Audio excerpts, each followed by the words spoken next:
Oi, gente! Oi, gente! Tudo bem? Bom, hoje é o dia 9 de março e ontem, no dia 8 de março, Dia Internacional das Mulheres, nós tivemos um evento para falar sobre as experiências das mulheres neste contexto de pandemia. E nesse evento do IMES nós conversamos também como as questões das experiências das mulheres têm muito a ver, estão diretamente vinculadas com as relações familiares e com as relações de cuidado. E esse é o tema da nossa aula de hoje, as questões referentes ao ser mulher, ao ser homem, as construções da feminilidade, as construções da masculinidade e as relações familiares e de cuidado. Vou abrir aqui a nossa apresentação. Então, o nosso tema de hoje é questões de gênero nas relações familiares e nas relações de cuidado. Para começar, vamos retomar o que nós conversamos até o momento sobre a importância das relações familiares. Se a gente for pensar em como nós nos tornamos quem somos, nas referências para nos tornarmos quem somos, as relações familiares, elas são muito presentes. Desde o início das nossas vidas, as relações familiares, né, na maior parte da experiência da maior parte das pessoas, é no núcleo familiar, nas relações familiares que acontecem as principais tarefas de cuidado, muitas das atividades de educação, muito do processo de socialização. Então, quando a gente está falando de relações familiares, a gente vai olhar ao longo da vida, ao longo do desenvolvimento, desde lá do início, na infância, passando pela criança maior, chegando na puberdade, chegando na adolescência, chegando na vida adulta, indo até toda a vida adulta, também até o envelhecimento, né? O quanto olhar para as nossas relações familiares é olhar para vínculos que envolvem processos de cuidado, de educação e de socialização. Então, faz parte da nossa formação subjetiva. O que é a formação subjetiva? É a formação da subjetividade, é a formação da nossa posição como sujeitos, é como nos tornamos quem somos.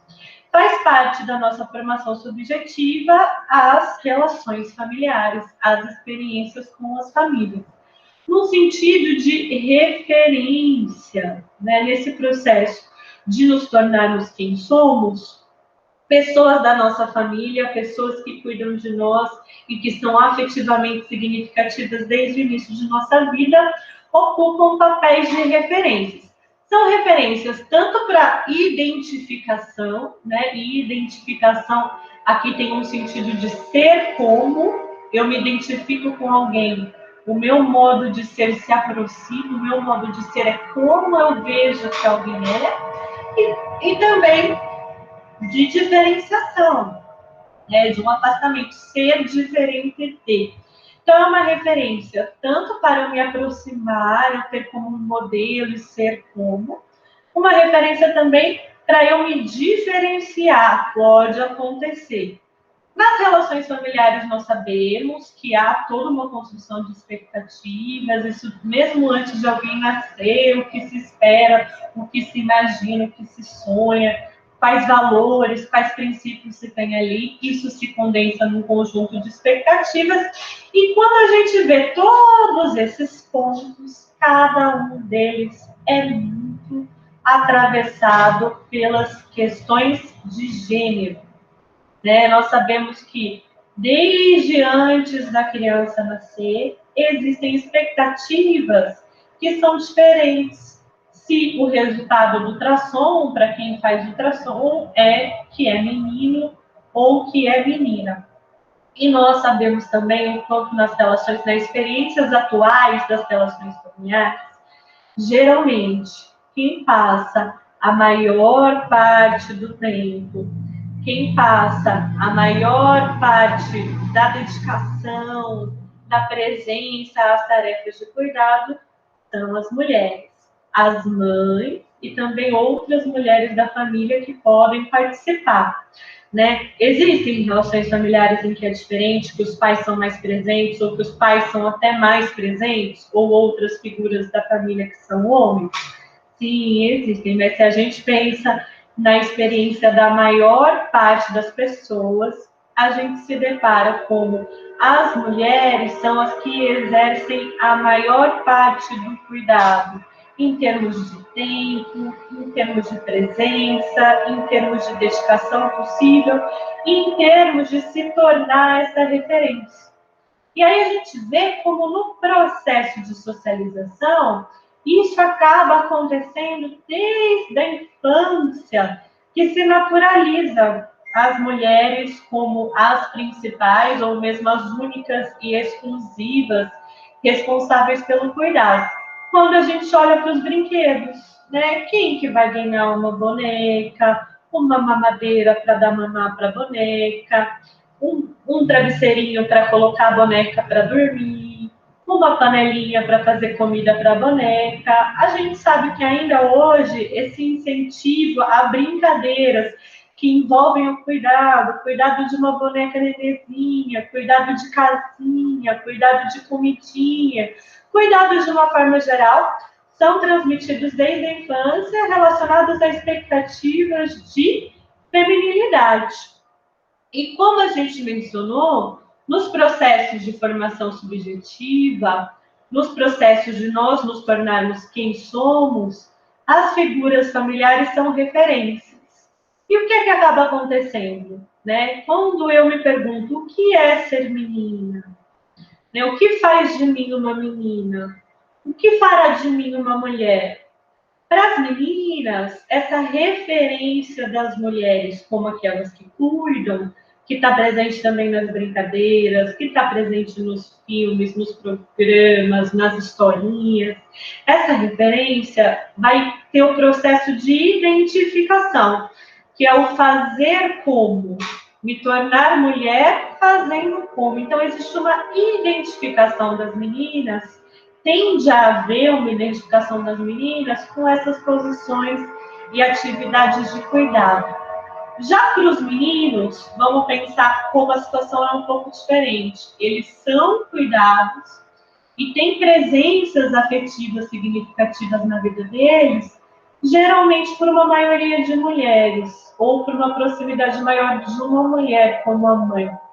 Então, para descobrir o que é ser menino, o que faz de mim um menino, o que me tornará um homem, existe toda uma expectativa de diferenciação, que ele não faça como essas figuras mais próximas, né? Então, o que eu estou contando aqui e contextualizando, que existem sim experiências muito diversas, eu estou falando das mais frequentes, mas o que eu estou contando é para a gente pensar como os aprendizados sobre gênero nas relações familiares se dão desde muito cedo, e desde muito cedo nessas relações que nós chamamos de relações primárias. E quando a gente chama de relações primárias, é tanto por serem essas primeiras relações de afeto iniciais, e também primárias, no sentido de fundamentais e fundantes do que nós somos. Pensar o gênero ali desde o início das relações familiares, desde o início da formação subjetiva, é algo bastante importante. Vamos retomar, então, o que é o conceito de gênero? O conceito de gênero surge em referência a uma divisão, né? Na nossa cultura é comum que a gente pense sobre essa divisão entre mulher e homem, né? O que é ser mulher? O que é ser homem? E aí as respostas, as diferentes formas de pensar sobre essa pergunta, de responder sobre essa pergunta, de representar essa divisão, o gênero é um conceito que chega aí. Tanto que é interessante que lá no início da vida, uma das primeiras perguntas que a criança aprende a responder, né, geralmente a primeira delas é qual é o seu nome, talvez qual é a sua idade, quantos anos você tem, mas ali, ó, lá no começo, quando a criança está aprendendo a falar e está aprendendo a se referir a si mesma, uma das primeiras perguntas é: você é menino ou menina? E a criança vai lá e fala: sou menina. Sou menino. Então, olha como para referir-se a si mesmo, né, construir uma identidade nesse processo de formação subjetiva, o gênero está ali. E para responder essa pergunta, né, o que é ser mulher, o que é ser homem, nós temos uma série de modelos, uma série de ideais, uma série de padrões culturais sobre o que é a feminilidade e o que é a masculinidade. Que formas de ser são femininas, que formas de ser são masculinas, de agir, essa forma de agir é feminina, essa forma de agir é masculina. Você não está sendo feminina, você não está sendo masculina. Então, falar de gênero é pensar essa divisão. E aí a gente pode perguntar, o que é que isso tem a ver com a família? Tudo, né? Muitas vezes, como as relações familiares são organizadas, é bastante baseado nessa divisão. Quais serão os papéis, quais serão as responsabilidades, quais serão as atribuições, quais são as expectativas, as cobranças, no que é valorizado, no que é reprovado, como o gênero está presente, né? E muitas vezes essa questão, mas isso é coisa de mulher, mas isso é coisa de homem. Lá nas relações familiares, né, bem no início da nossa vida, isso é tomado como natural. Mas é natural que os homens ajam dessa forma, é natural que uma mulher, né, aja dessa forma, é natural que a mulher seja quem vai passar a maior parte do tempo, com a maior parte das responsabilidades pelo cuidado, com a maior parte pela dedicação com a criança. É natural que a mulher seja mais sensível, é natural que a mulher... Existe uma naturalização. Ele é distante emocionalmente, ele não participa afetivamente. Mas aquele é homem, isso é natural. Existe bastante essa ideia. Pois é, o conceito de gênero, ele surge, se a gente for pensar qual que é o projeto, qual que é o processo e o projeto também, que o conceito de gênero propõe. Ele propõe que, diante dessas concepções, venha uma interrogação. Será que é natural? Claro que existem diferenças na experiência biológica, né? Então, é uma experiência diferente você menstruar, você poder engravidar, você poder amamentar, e isso tem a ver com órgãos do corpo, tem a ver com o corpo. É diferente chegar na puberdade, né, e crescer seios ou crescer a barba.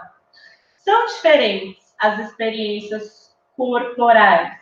Mas muito do que é transmitido como naturalmente feminino ou naturalmente masculino tem mais a ver com como, nas relações sociais, essa divisão é organizada.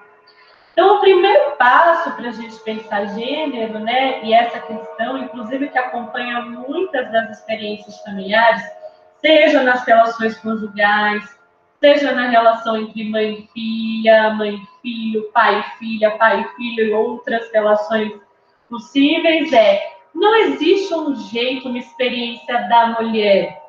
Para falar dessas experiências, a gente precisa pensar nas expressões das feminilidades, nas mulheres, nos homens, pluralizar. Então, falar de gênero é falar como nas experiências de mulheres, que são múltiplas, e como nas experiências de homens, que são múltiplas, são também múltiplas as expressões das feminilidades e das masculinidades. Muito do que é tomado como natural, na verdade, tem a ver com uma construção que acaba apagando, acaba negligenciando como são múltiplas as expressões. Então, é isso que o conceito de gênero nos ajuda. Pensar sobre gênero, então, é pensar em divisão. E essa divisão entre o que é culturalmente considerado como feminino e o que é culturalmente considerado como masculino, essa divisão de gênero, ela é historicamente e socialmente construída. Para pensar nessa divisão entre masculinidade e feminilidade e como ela impacta as nossas relações familiares, é importante a gente pensar também como historicamente houve uma divisão, né? E isso principalmente de alguns séculos para cá, né? Principalmente da Revolução Industrial para cá, quando antes muito do espaço de trabalho era no ambiente da casa. Quando passa a haver uma expectativa de uma separação entre o ambiente da casa e o ambiente do trabalho, né? Historicamente foi estabelecida uma divisão entre o público e o privado. Peraí que um cuidado escapou aqui. Espera que eu vou acabar colocando toda a gente, porque na hora de fazer aparecer, né, eu me confundi. Mas então vamos lá. Na coluna da esquerda, nós temos público e na coluna da direita nós temos privado. Essa divisão historicamente recente, com um pouco mais de 200 anos, né, entre que haverá uma esfera pública e uma esfera privada, tem muito a ver com as expectativas de masculinidade e de feminilidade. Como se a família, as relações familiares, fosse o espaço por excelência para exercer essa divisão, já que os papéis serão divididos, organizar essa divisão e também reproduzir, ensinar essa divisão na socialização de meninas e meninos. Então, a família, as famílias teriam essa função, né, de fazer essa divisão funcionar bem, já que uma das pessoas da família, o homem, a ele cabe o mundo público e uma das pessoas da família, a mulher, a ela cabe o mundo privado, né? E tendo então essas diferentes atribuições, haverá uma complementariedade, haverá uma harmonia e uma série de expectativas derivam daí, tanto de como as pessoas vão viver, quanto do que elas vão ensinar aos filhos e filhas. Então, ao lado das expectativas da masculinidade, nessa divisão entre público e privado, está a questão do trabalho, do sustento, né? Uma expectativa grande de que os homens sejam os responsáveis por sustentar, por ter o ganho financeiro, por trazer as formas de sobrevivência e prover a família, né? Como os homens, a eles são atribuídos essa posição de sustentar, essa responsabilidade por prover, acaba sendo atribuído ao homem uma dimensão de poder. O mundo público é também o mundo das decisões políticas, o mundo público é também o mundo das relações coletivas. Então, caberia ao homem ter o seu trabalho, com o seu trabalho trazer o sustento para a família, então uma posição de poder. Isso acaba gerando também uma ideia de que os homens seriam distantes emocionalmente, já que a eles cabe a frieza das relações públicas, coletivas, políticas e o domínio. O domínio no sentido do domínio de si, do domínio das próprias emoções e também o domínio nas relações, no sentido de exercer uma autoridade, no exercício de uma hierarquia. Então, toda a construção histórica do que é masculinidade vem dessa associação. Público, trabalho, sustento, poder, distanciamento emocional, domínio. Por outro lado, as mulheres, né, sendo historicamente delimitado que as mulheres caberiam o mundo privado, surge então, cabe às mulheres os cuidados domésticos, as atividades domésticas, o cuidado com o lar. O lar seria o espaço por excelência da feminilidade. E existe uma ideia que isso seria justificado biologicamente, porque sendo as mulheres aquelas que têm útero, sendo as mulheres aquelas que engravidam, então caberia a elas como um destino a maternidade.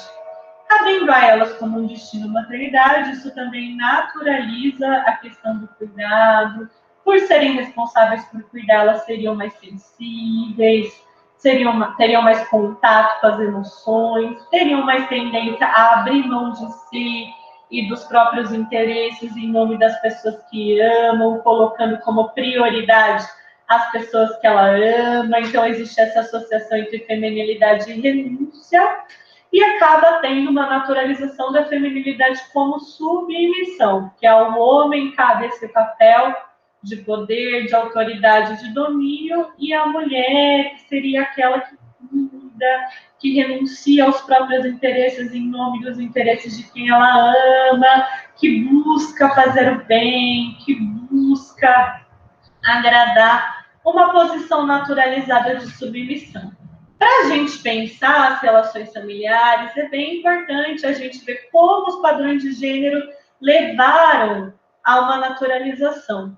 E a gente sabe que muitas mudanças aconteceram, né? A ideia, por exemplo, da maternidade como um destino exclusivo das mulheres, sendo o mundo do trabalho e o mundo público exclusivamente masculino, se transformou.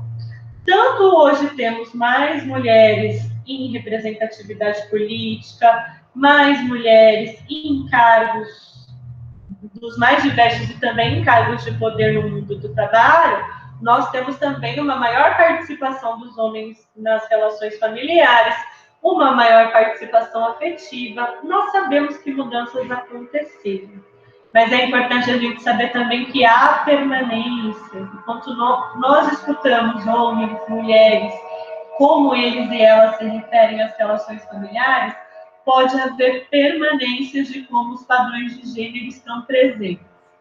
Falar de gênero, então, é falar dessa divisão que é culturalmente estabelecida entre homens e mulheres, e falar também das expectativas.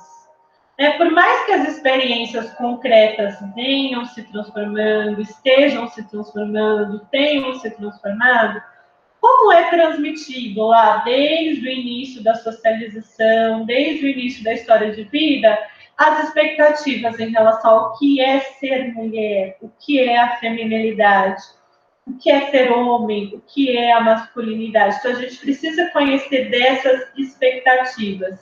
E também as muitas expressões, né? O quanto na história de vida de cada mulher e na história de vida de cada homem, essas expressões serão diversas.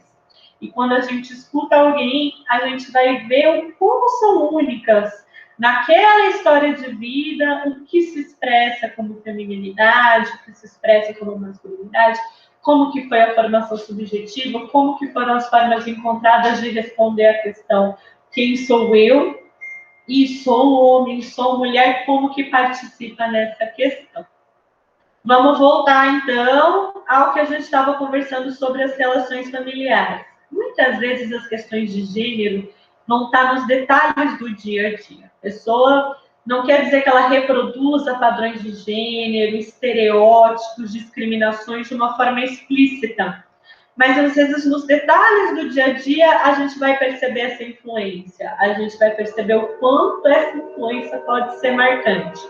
Quais detalhes do dia a dia? As conversas cotidianas, digitei errado, tem um ozinho, mas conversas cotidianas. Como é, né, a conversa, por exemplo, num casal de um homem com uma mulher? Como é que uma mesma mãe se dirige à filha e ao filho de forma diferente? O pai se dirige ao irmão de uma forma diferente. Nessas conversas cotidianas, né, como que acaba sendo naturalizado algumas formas de ser, de sentir. Eu sempre conto de um experimento, né, com bebezinhos bem pequenininhos, e esses bebezinhos estão lá engatinhando de fraldinha. Aí começa a chorar um bebezinho. E esse bebezinho que está chorando tem uma fraldinha azul. Aí as pessoas que estão participando do experimento vão lá e falam: ai, meninão, o que você está chorando, meninão? Não chora não, não chora não. Aí vai lá e chora uma nenezinha de fraldinha rosa. Aí vai alguém e fala assim: ai, que princesinha, que você tá chorando, florzinha? É dengo? Você tá fazendo manha? E o que o experimento mostra é isso, como uma reação assim tão simples, que é chorou, eu vou pegar no colo para acalmar, já tem uma diferença. E ao fim do experimento, o que acontecia? Né? Abria a fraldinha das crianças e a cor da fraldinha não tinha a ver com o fato da criança ter um pênis ou ter uma vulva, foi mais uma forma de mostrar assim, pela cor da fralda, né? Mais do que o fato da criança ser biologicamente menino, biologicamente menina, a cor da fralda influenciava nas nossas atitudes. Mas não é só em como nós educamos bebês e educamos crianças, e os brinquedos, as brincadeiras, as historinhas, as musiquinhas. Também nas conversas adultas, né? Quem fala mais? Quem fala menos? Quem fala mais alto? Quem interrompe mais? Né? De quem se espera que se fale? Então, perceber padrões de comunicação, formas de dizer, formas de ouvir, silêncios. Quando um casal tem conflito, quando o casal está brigando, isso pode ser bem forte, né? Diferenças em como se diz, no que se escuta, no que se não se escuta, os silêncios. Outros detalhes em que as questões de gênero podem estar presentes nas relações familiares têm a ver com a organização da rotina. Que atividades são esperadas dos homens e meninos da família? Que atividades são esperadas das mulheres e meninas? E a gente sabe que na divisão das tarefas domésticas, né, limpar, lavar, passar, cozinhar, comprar comida, organizar alimentos, tudo isso, né? A gente sabe que as questões de gênero, por mais que tenham havido mudanças, ainda são muito intensas. Por fim, né, para a gente pensar as relações familiares, vamos reconhecer em nenhum momento, né, se eu converso com a minha avó, se eu converso com a minha bisavó, é da mesma forma, ao contrário, ela vai se surpreender como as relações hoje acontecem. Então, foram muitas mudanças que aconteceram, muitas mudanças que estão acontecendo, né, para destacar essa maior participação dos homens, aqueles homens que falam, não, eu quero ser um pai presente, eu quero ser um pai afetuoso, eu quero ser um pai que demonstre emoções, né? Claro que, infelizmente, a gente também tem muitos homens que continuam distantes, não participam, se ausentam, mas vamos pensar o quanto as mulheres passam a ver a maternidade não como um destino natural e inescapável, ser mulher é ser mãe, mas como uma escolha relacionada ao desejo. E os homens também passam a ver a paternidade como uma escolha relacionada ao desejo. O próprio casamento, né? Se antes isso é o que é esperado, é o que é socialmente esperado, não é aceito que uma pessoa continue solteira, né? Hoje o casamento também é bem mais visto como uma escolha. Então, se o casamento é mais visto como uma escolha, a maternidade é mais vista como uma escolha, a paternidade é mais vista como uma escolha, né? Isso transforma bastante como as relações familiares se dão. Mas também há formas de permanências. E essa ideia de natureza, de destino, por mais que as mudanças sociais tenham abalado, a gente vê que ainda é forte para algumas pessoas, diante das suas escolhas, pensarem, mas será que é natural uma mulher escolher assim? Será que é natural um homem escolher assim? Será que eu estou escapando de alguma forma do meu destino como mulher? Nossa, mas será que eu como homem não me cabe? Ainda são questões bem presentes.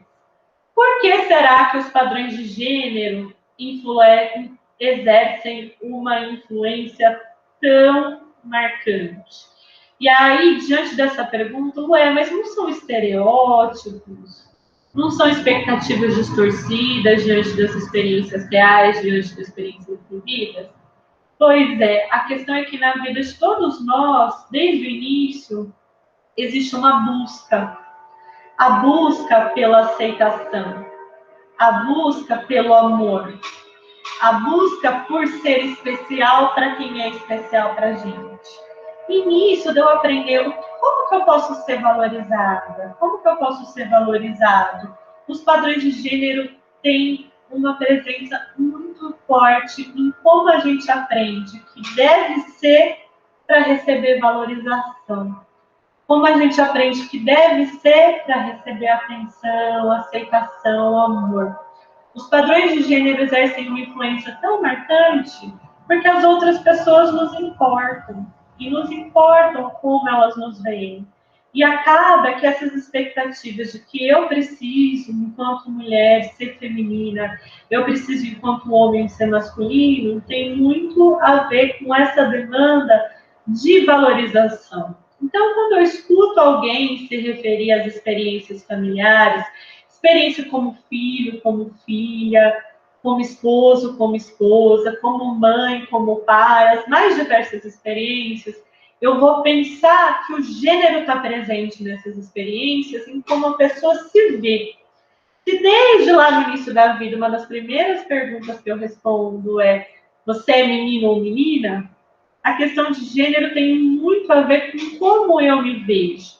Como eu me vejo e como eu espero que as pessoas me vejam. Como eu desejo que as pessoas me vejam.